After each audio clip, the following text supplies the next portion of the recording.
예레미야 49장 23절에서 39절까지 말씀을 살펴보도록 하겠습니다. 아람의 주요 도시 다메섹과 하맛과 아르밧, 사막지대에 거주하는 게달과 하솔, 무력을 일삼는 엘람을 향한 심판의 말씀을 통해 하나님만이 온 땅의 주인이심을 선포합니다. 23절에서 27절은 다메섹에 관한 신탁입니다.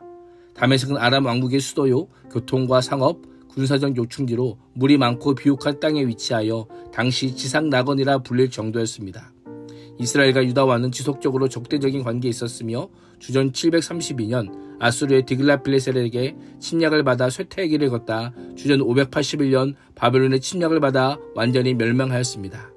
하맛은 다메섹에서 북쪽으로 약 180km 떨어진 북수리아의 오론테스강 인근에 위치했으며 아르밧은 하맛에서 약 35km 더 북쪽에 위치한 곳으로 당시 우상 숭배는 물론 하나님의 백성인 북이스라엘과 남유다를 괴롭히는 죄를 지은 도시였습니다. 다메섹에 관한 심판을 언급하는 부분에서 하맛과 아르밧이 언급되는 것은 아람을 대표하는 도시들이요 많은 죄악을 행하는 도시들이었기 때문입니다. 하맛과 아르밧은 다메섹 북쪽에 위치한 도시이기에 다메섹보다 먼저 전쟁에 대한 슬픈 소식을 듣고 어쩔 줄 몰라 합니다. 낙담하고 걱정의 파도처럼 몰아치자 평안을 잃습니다. 임박한 전쟁 소식이 다메섹을 고통과 절망의 도가니에 몰아넣을 것입니다. 다메섹이 바벨론의 침략으로 공경에 빠져 용기를 잃고 몸을 돌이켜 달아나려 하지만 공포가 그를 사로잡고 해산하는 여인의 고통과 슬픔처럼 두려워 꼼짝 못한 채 당할 것입니다. 심판 이전에는 즐거운 노래가 가득했던 평안의 성읍이 하나님의 심판으로 인해 손에 힘이 빠질 만큼 낙담과 슬픔의 성읍이 될 것입니다. 25절은 찬송의 성읍, 나의 즐거운 성읍이 버린 것이 되었느냐라고 합니다.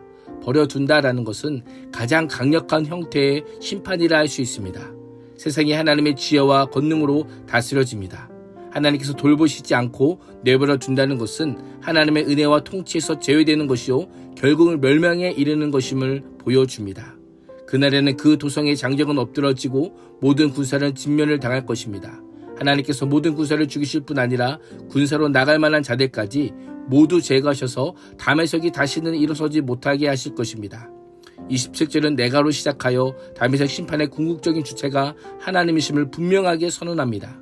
하나님께서 다메섹 성벽에 부르질러 베나데드 궁궐을 태워버림으로 왕의 권력을 상실시키고 완전히 멸망당하게 하실 것입니다.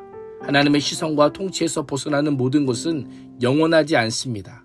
하나님께 인정받지 못한 채 영원한 것은 없습니다. 영원한 즐거움과 영원한 자랑도 없습니다. 나의 삶은 어떠합니까? 하나님의 시선과 통치 안에 있기를 축복합니다. 하나님께 인정받는 하나님의 마음에 합한 인생이 되시기를 소망합니다.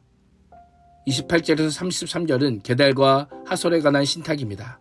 게달과 하솔은 바벨론의 느부갓네살 왕에게 공격받은 도시로 묘사됩니다. 게달은 이스마엘의 차자인 게달의 후손으로 이루어진 나라로 사막지역에 거주하였고 활을 잘 쏘는 민족으로 유명하였습니다. 양을 치는 목축업과 이를 사고파는 무역업이 활발하게 나타난 나라였고 하솔은 동방의 나라로 아라비아의 한 지방에 있는 작은 민족 국가입니다. 본문은 게달과 하솔이 멸망하게 된 구체적인 이유를 언급하지 않는 대신 여호와께서 사막에 사는 자들까지 주권적으로 통치하시며 심판을 선언하셨음에 집중합니다. 여호와께서 바벨론 왕 느부갓네살에게 게달과 하솔을 심판하실 날이 되면 그 땅은 황폐할 것입니다. 양을 치던 게달 민족은 침략자들의 공격을 받아 장막과 양떼와 휘장과 모든 기구와 낙타를 약탈당하여 삶의 기반이 사라지게 될 것입니다. 하솔 역시 낙타와 가죽을 약탈당하고 사방으로 흩어짐을 당할 것입니다. 그들이 살 길은 도망뿐입니다. 그래서 30절은 하솔 주민을 향해 도망쳐라, 빨리 도망쳐라, 깊은 데로 숨어라라고 명령하며 하나님의 심판이 매우 파괴적임을 상징적으로 보여줍니다. 아무 성문이나 문빗자루도 필요 없을 만큼 안전하다고 자부하던 나라들에도 하나님의 심판이 시작되자 사방에서 두려움이 몰려오게 될 것입니다. 하솔은 큰 뱀의 거처가 될 것입니다. 큰 뱀으로 번역된 단어는 성경에서 승냥이, 실랑, 여우 등으로 번역되어 정확하게 어떤 동물인지 단언하기는 어렵지만 분명한 것은 거친 항무지에 사는 동물을 가리킵니다. 항무지에 사는 동물의 거처가 될 만큼 하솔이 하나님의 심판에 받아 폐허가 되어 사람이 살지 못하는 곳이 될 것입니다. 34절에 39절은 엘람에 관한 신탁입니다. 엘람은 바벨론에서 동쪽으로 멀리 떨어진 곳으로 이스라엘로부터는 먼 북동쪽에 위치하여 거의 교류가 없었던 사막 유목민입니다. 엘람에 대한 신탁의 특징은 심판의 도구인 대리자를 드러내지 않고 여호와께서 직접 심판을 시행합니다. 만군의 여호와께서 엘람의 주력 무기인 활을 꺾어 버리십니다. 무력에 능한 엘람은 더 강한 무력에 망할 것입니다. 엘람의 원수들마저 놀랄 만큼 철저히 쓰러지고 뿔뿔이 터져 바람에 날리는 먼지와 같게 될 것입니다. 여호와께서 엘람에 직접 재앙을 내리셔서 진노를 부으시고 칼을 보내어 진멸시킬 것을 선포합니다.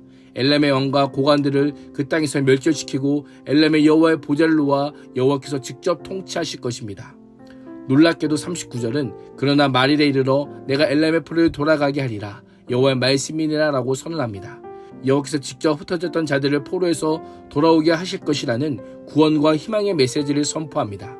구원받는 구체적인 이유를 언급하진 않지만 이스라엘처럼 여호와께서 엘람을 심판하신 후에 구원하실 것입니다. 하나님께서는 하나님을 인정하고 돌아온 자들로 하여금 자기의 백성을 삼으시는 분이십니다. 이스라엘 하나님 여호와께서 열국의 하나님으로 열국을 심판하시고 구원하십니다. 오늘도 온 땅의 주인이신 하나님을 인정할 뿐 아니라 경배하고 예배하는 자로 살 수 있기를 주님의 이름으로 축복합니다. 기도하겠습니다. 하나님, 열국의 하나님을 찬양하고 경배하고 예배하는 인생이 되게 하여 주시옵소서. 예수님의 이름으로 기도합니다. 아멘.